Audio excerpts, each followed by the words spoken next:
Super star Mahesh బాబుని రాజమౌళి హనుమాన్ గా మార్చబోతున్నాడా?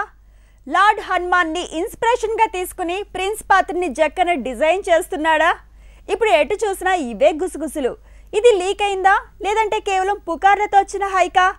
ఏది ఏమైనా మహేష్ పాత్రతో రామాయణానికి గేట్లు తీస్తున్నాడు దర్శకధీరుడు. రాజమౌళి ఇప్పుడు ఉన్నట్టుండి రామాయణం మీద ఫోకస్ పెంచాడు. మహేష్ తో హనుమాన్ పాత్ర వేయించబోతున్నాడు అనే ప్రచారం పెరుగుతోంది.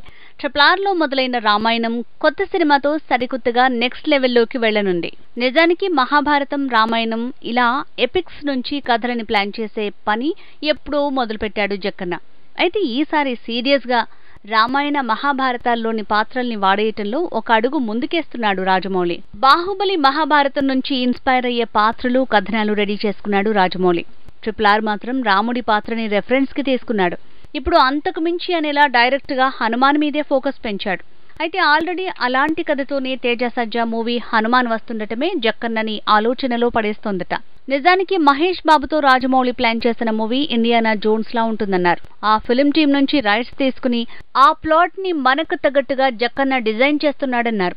అది కూడా కొంతవరకు నిజమే అయినా అక్కడే ఓ చిన్న ట్విస్ట్ ఉంది. ఇండియానా జోన్స్ ఫ్లేవర్ కోసం రైట్స్ తీసుకుంటున్నా అదే కథని వాడే పరిస్థితి ఉండదు. ఎందుకంటే ఇది పాన్ వరల్డ్ మూవీ కాబట్టి సేమ్ స్టోరీని సేమ్ మార్కెట్ లో సేల్ చేయలేరు కాబట్టి.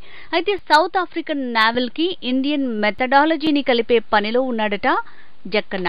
హనుమంతుడి ప్రేరణగా మహేష్ పాత్రని డిజైన్ చేస్తున్న రాజమౌళి మొత్తానికి సూపర్ స్టార్ ని దేవుడిగా మార్చబోతున్నాడు. ఇలాంటి ప్రయత్నమే కొన్నేళ్ల క్రితం త్రివిక్రమ్ చేశాడు. సక్సెస్ అయ్యాడు. ఇప్పుడు జక్కన్న వంతొచ్చింది. కలేజా అంటూ మహేష్ ని దేవుడిగా మార్చాడు త్రివిక్రమ్.